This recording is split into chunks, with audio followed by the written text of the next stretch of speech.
নমস্কাৰ সকলোকে online academy অসমলৈ স্বাগতম জনাইছোঁ। এই চেনেলটোত অষ্টম, নৱম আৰু দশম শ্ৰেণীৰ পাঠ্যপুথিসমূহৰ বিভিন্ন বিষয়বস্তুসমূহ পুংখানুপুংখ বিশ্লেষণ আৰু সাম্প্ৰতিক ঘটনা প্ৰবাহৰ ওপৰত বিশ্লেষণাত্মক ভিডিঅ' পাই থাকিবলৈ অনুগ্ৰহ কৰি চেনেলটো ছাবস্ক্ৰাইব কৰিব আৰু ভিডিঅ'ৰ ন'টিফিকেশ্যন পাই থাকিবলৈ অনুগ্ৰহ কৰি বেল আইকনটোত স্পৰ্শ কৰক। আজিৰ ভিডিঅ'টোত আমি আলোচনা কৰিবলৈ লৈছোঁ দশমমান শ্ৰেণীৰ সমাজ বিজ্ঞান বিষয়ৰ ৰাজনীতি বিজ্ঞান ভাগৰ প্ৰথমটো অধ্যায় ভাৰতীয় গণতন্ত্ৰৰ বিষয়ে। এখন গণতান্ত্ৰিক ৰাষ্ট্ৰৰ বাবে আটাইতকৈ প্ৰয়োজনীয় উপাদানটোৱে হৈছে সেই দেশখনৰ সংবিধান।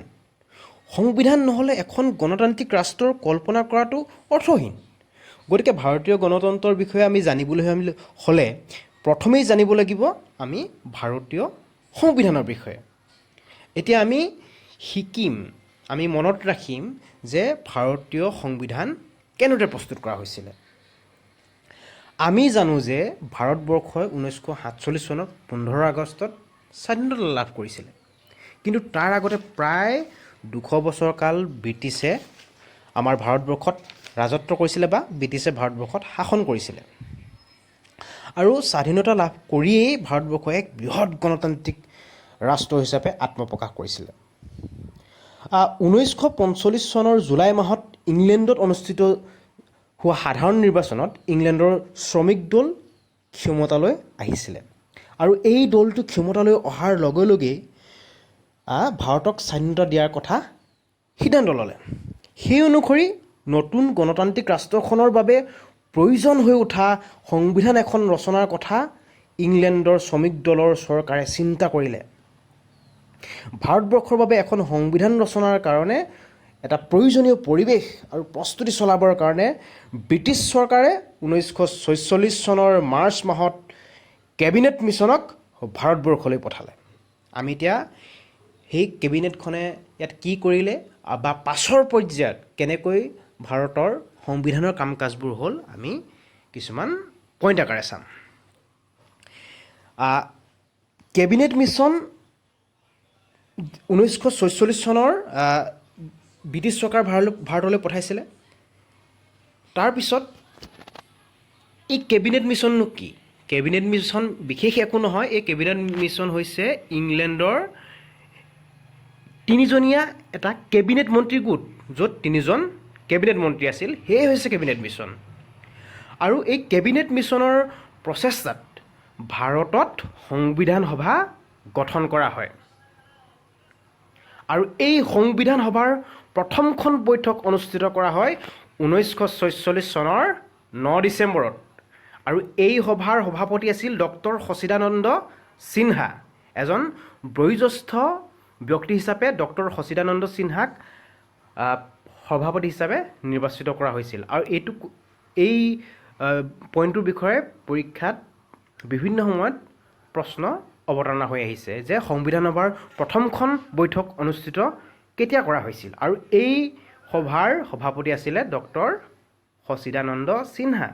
এই কুৱেশ্যনটো কিন্তু পৰীক্ষাত বাৰেপতি উত্থাপন হোৱা দেখিবলৈ পোৱা যায়। গতিকে আমি কি বুলি লিখিব লাগিব তেতিয়া, যে সংবিধান সভাৰ প্ৰথমখন সভা অনুষ্ঠিত কৰা হৈছিল 1946 চনৰ 9 ডিচেম্বৰত আৰু এই সভাৰ সভাপতি আছিল ডক্টৰ সচিদানন্দ সিনহা। আৰু এই সভাখনত ডক্টৰ ৰাজেন্দ্ৰ প্ৰসাদক সংবিধান সভাৰ স্থায়ী সভাপতি হিচাপে নিৰ্বাচিত কৰা হয়। ডক্টৰ ৰাজেন্দ্ৰ প্ৰসাদক সংবিধান সভাৰ স্থায়ী সভাপতি হিচাপে নিৰ্বাচিত কৰা হয়।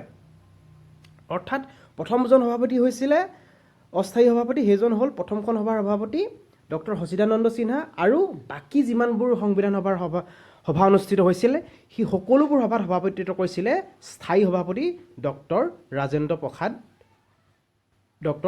প্ৰসাদে। গতিকে আমি দুটা কুৱেশ্যন হ'ব পাৰে, সংবিধান সভাৰ স্থায়ী সভাপতিজনৰ নাম কি আছিল, তেতিয়া লিখিব লাগিব আমি ডক্টৰ ৰাজেন্দ্ৰ প্ৰসাদ, আৰু সংবিধান সভাৰ প্ৰথমখন সভাৰ সভাপতিজনৰ নাম যদি প্ৰশ্ন আহে তেতিয়া তোমালোকে লিখিবা ডক্টৰ সচিদানন্দ সিনহা। সংবিধান সভাৰ সৰ্বমুঠ 11খন বৈঠক অনুষ্ঠিত হৈছিল।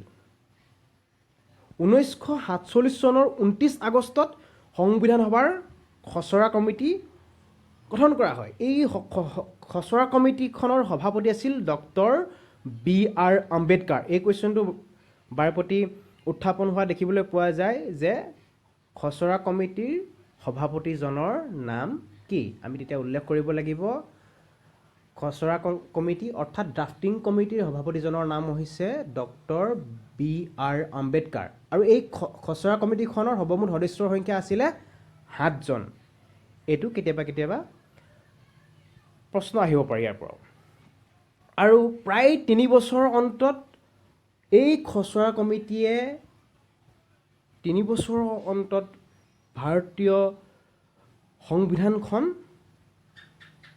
খচৰা প্ৰস্তুত কৰি ভাৰতীয় সভাৰ সংবিধান সভাৰ সভাপতিৰ ওচৰত দাখিল কৰে আৰু 1950 চনৰ 26 জানুৱাৰীত এই সংবিধানখন কাৰ্যকৰী কৰা হয় এতিয়া মন কৰিবলগীয়া কথাটো হ'ল যে 1949 চনৰ নৱেম্বৰত খচৰা কমিটিয়ে সংবিধান ৰচনাৰ খচৰা প্ৰস্তুত কৰি সংবিধান সভাৰ সভাপতিৰ হাতত অৰ্পণ কৰিছিল আৰু তাত ডক্টৰ ৰাজেন্দ্ৰ প্ৰসাদে সহি কৰিছিলে কিন্তু সেইখন বিভিন্ন কাৰণত কাৰ্যক্ষম হৈ উঠা নাছিল আৰু সেইখন কাৰ্যক্ষম কেতিয়া হৈছিলে 1950 চনৰ 26 জানুৱাৰীত এটা প্ৰস্তুত হৈ উঠিছিলে কেতিয়া 1949 চনৰ 26 নৱেম্বৰত আৰু কাৰ্যক্ষম কেতিয়া হৈছিলে 1950 চনৰ 26 জানুৱাৰীৰ পৰা কাৰ্যক্ষম হৈছিলে আৰু এই 1947 চনতে যিহেতু ভাৰতবৰ্ষই স্বাধীনতা লাভ কৰিছিলে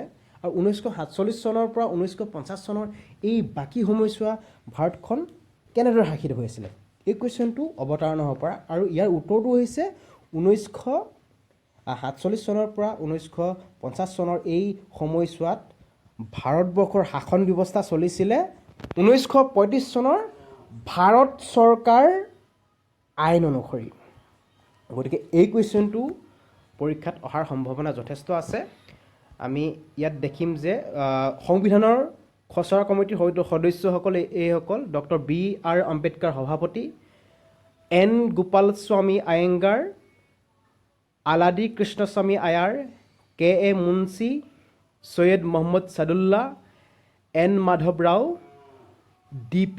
খৈতান গতিকে আজি আমি সংবিধান প্ৰস্তুত কৰাৰ লগত জড়িত বিভিন্ন আমি পইণ্টসমূহ চালোঁ এই পইণ্টসমূহ পৰীক্ষাত অহাৰ সম্ভাৱনা খুবেই বেছি